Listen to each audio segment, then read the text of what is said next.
সবাই একসাথে নারায়ে তাকবীর, নারায়ে তাকবীর। গভীর মনোযোগ। রাত্রি একদম 3টা বেজে গেল। আমি আল্লাহর কাছে দুটি হাত তুলে বললাম, আল্লাহ বিপদে পড়েছি। মার কাছে গিয়েছিলাম, মা বলেছিল আমি তোমাকে বিপদ থেকে উদ্ধার করতে পারবো না। বাবার কাছে গিয়েছিলাম, বাবাও না করে দিয়েছে। আমি সামনে তাকাইলাম অন্ধকার, পিছনে তাকাইলাম, ডানে বামে তাকাইলাম গো, অথচ আমি দেখতে পেলাম নাসরাল্লাহ। ও আল্লাহ মাবুদ, তুমি ছাড়া আমাকে সাহায্য করার মতো কেউ নাই। সুবহানাল্লাহ। চোখের পেনে ফেলে ফেলে বান্দা আল্লাহর কাছে কান্না করে বলে, আল্লাহ বলে, বান্দা আমি শেষ রাত্রিতে একদম সপ্তম আসমান থেকে কোটি কোটি করে আসিয়া প্রথম আসমানের দিকে আসিয়া আমি আমার বান্দাদেরকে লক্ষ্য করে বলি, এমন কোন বান্দা আছো বিপদগ্রস্ত হয়েছো, ঋণগ্রস্ত হয়েছো, আমার কাছে সাহায্য চাও। তোমাকে সাহায্য করার জন্য সপ্তম আসমান থেকে প্রথম আসমানে এসে আমি আল্লাহ হাজির হয়ে গেছি।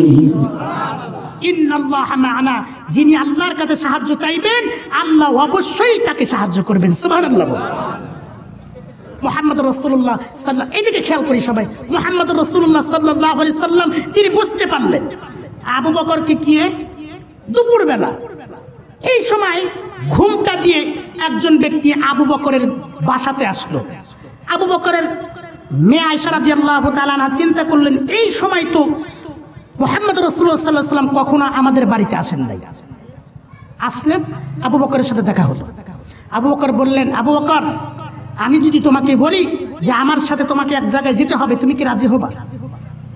আবু বকর রাদিয়াল্লাহু তাআলা আনহু বলছেন, বন্ধু আমার মুহাম্মদ, আপনি একবার বলেছেন আপনার সাথে যেতে হবে।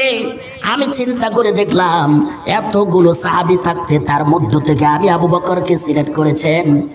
ও বন্ধু মুহাম্মদ, আমাকে সিলেক্ট করেছেন, আমি চোখের পানি দেখেন দর দর করে পড়তেছি।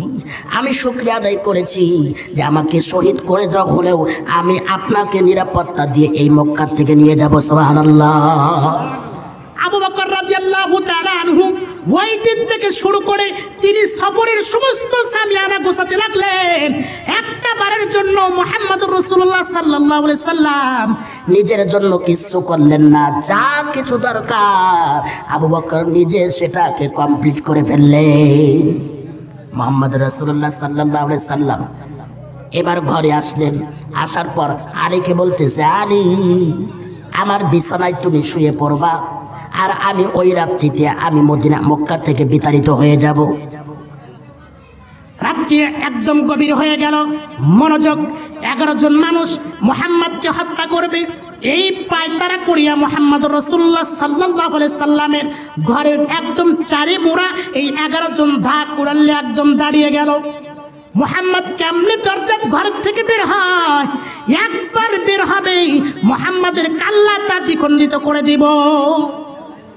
আল্লাহ যদি আপনাকে বাঁচাতে চায় আর সারা পৃথিবীর মানুষ যদি আপনাকে মারতে চায়, আপনাকে মারার মতো ক্ষমতা পৃথিবীর কারোর আছে নাকি? নাই। আল্লাহ মুহাম্মদকে সাহায্য করবে। কোন বাপের বেটা আছে তাকে হত্যা করার? মুহাম্মদ রাসূলুল্লাহ সাল্লাল্লাহু আলাইহি সাল্লাম তিনি বিছানায় আলীকে রেখে তিনি সুন্দর করে ঘরের থেকে বের হলেন।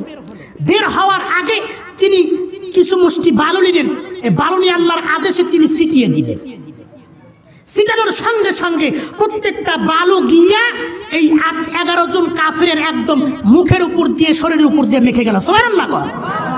এমন ঘুম আসা আছে, জন্মের ঘুম আসা আছে 11 জন, ও চেতনই পায় নাই যে চেতন কারে কয়। সুবহানাল্লাহ।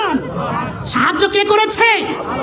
মুহাম্মদ রাসূলুল্লাহ ঘরের থেকে বের হয়ে তিনি ডাইরেক্ট বকারের ঘরের দিকে গেলেন। মাঝখানে অনেকদিন পার হয়ে গেল। আবু বকরের ঘরে গিয়ে দরজায় গিয়ে টোকাইতেছে আর বলতেছে, আবু বকর। সামান্য একটা টোক্কা দিয়ে শুধু আবু বকর বলেছে, সঙ্গে সঙ্গে দরজা খুলে দেওয়া হলো।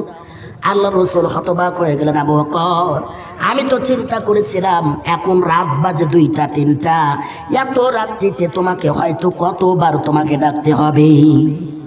আবু বকর বললেন, আল্লাহ মুহাম্মদ আপনি যেদিন আমাকে বলেছেন আপনার সাথে মক্কা পরিত্যাগ করতে হবে, আমি আবু বকর ওই দিন থেকে দরজার সাথে পিঠে লাগাইয়া লাগাইয়া দাঁড়াইয়া থাকি। আমি চিন্তা করলাম যে